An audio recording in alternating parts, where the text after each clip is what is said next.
Halo, ketemu lagi dengan Syuri, kalau bukan Syuri, Corner. Ya, kita kembali cerita di Syuri Corner. Pengalaman waktu sekolah.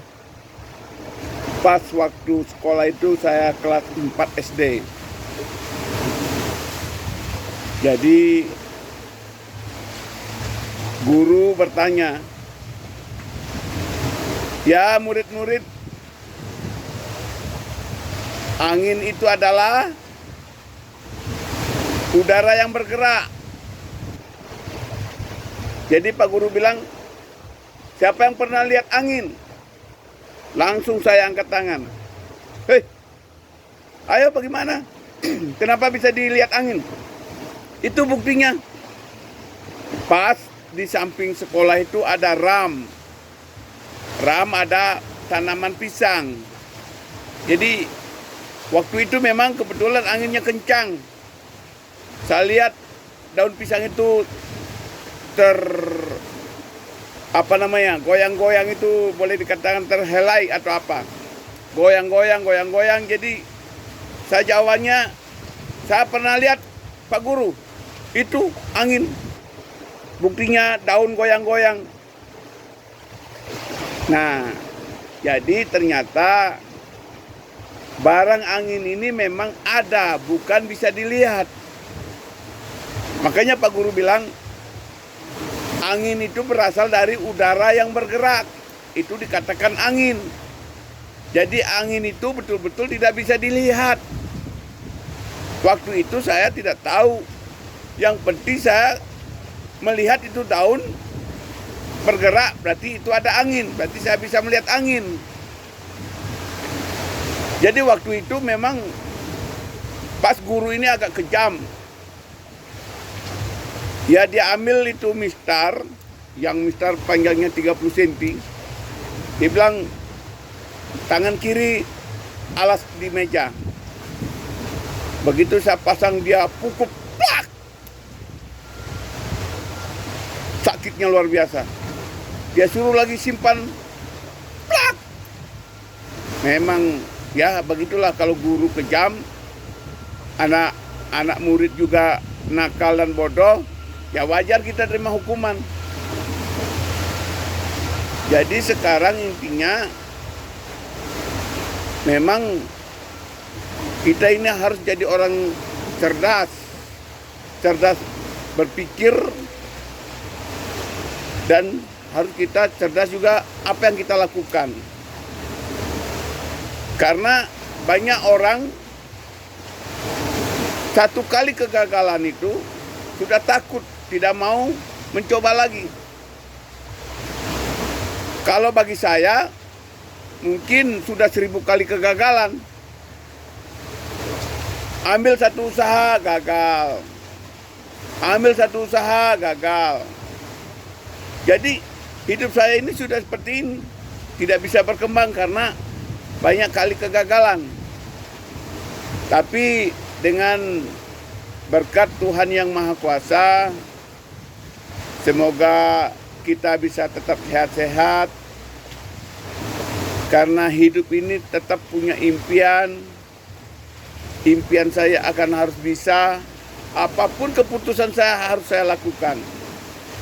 Karena saya tidak akan peduli dengan kegagalan yang masa-masa lalu saya. Jadi keputusan saya akan saya tetap berusaha. Saya tidak malu dengan kegagalan. Saya tidak malu dengan jatuh bangun. Karena memang imbalnya hidup ini ada dua positif. Ada negatif, ada positif. Ada siang, ada malam. Ada yang jatuh, ada yang bangun. Ada yang kaya, ada yang miskin. Nah, kalau pertanyaannya semua orang kaya, bagaimana kira-kira? Ya, semua akan susah. Kita mau pakai orang, mau gaji orang, siapa yang mau? Karena semua orang kaya.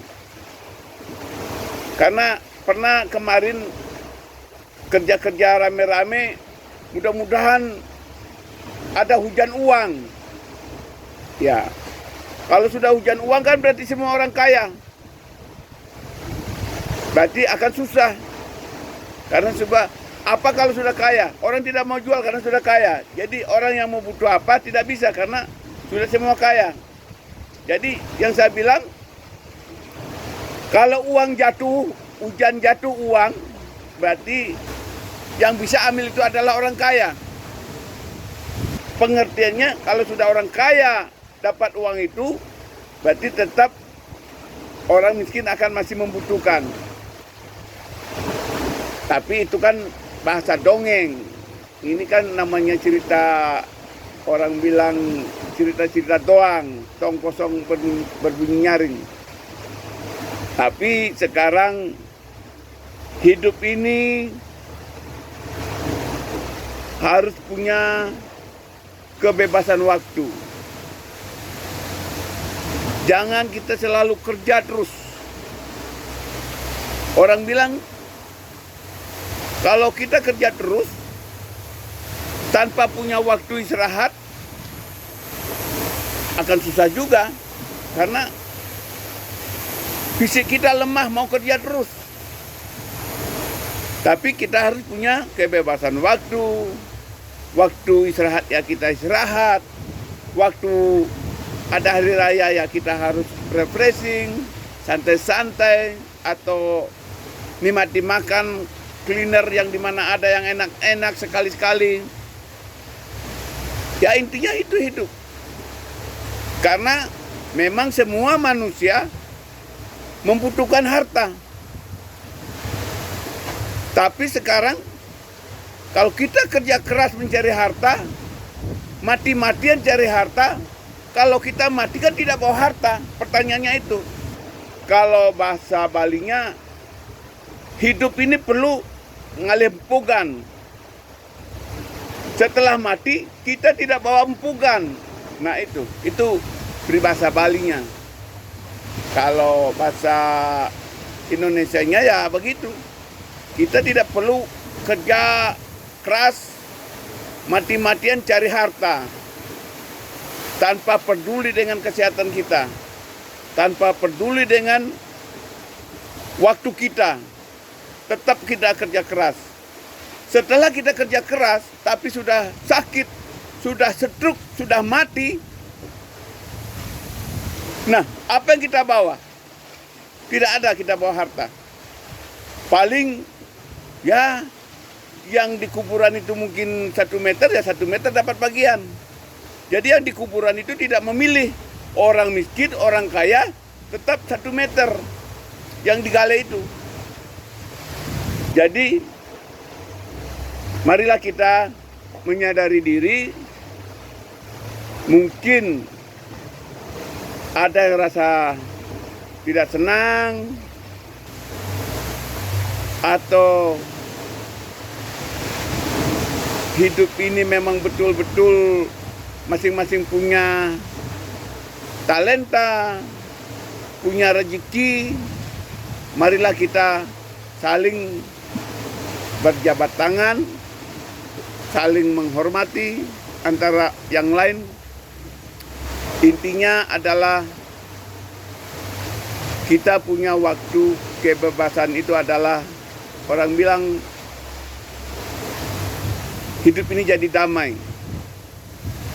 Tanpa kita mengenal waktu, jadi kita pentingnya adalah menyesuaikanlah diri kita supaya kita betul-betul mendapat kesehatan. Karena harta utama adalah kesehatan, bukan dari banyaknya mobil, bukan dari banyaknya tanah, tapi harta utama adalah kesehatan. Oke, terima kasih. Sampai jumpa di Suri Corner.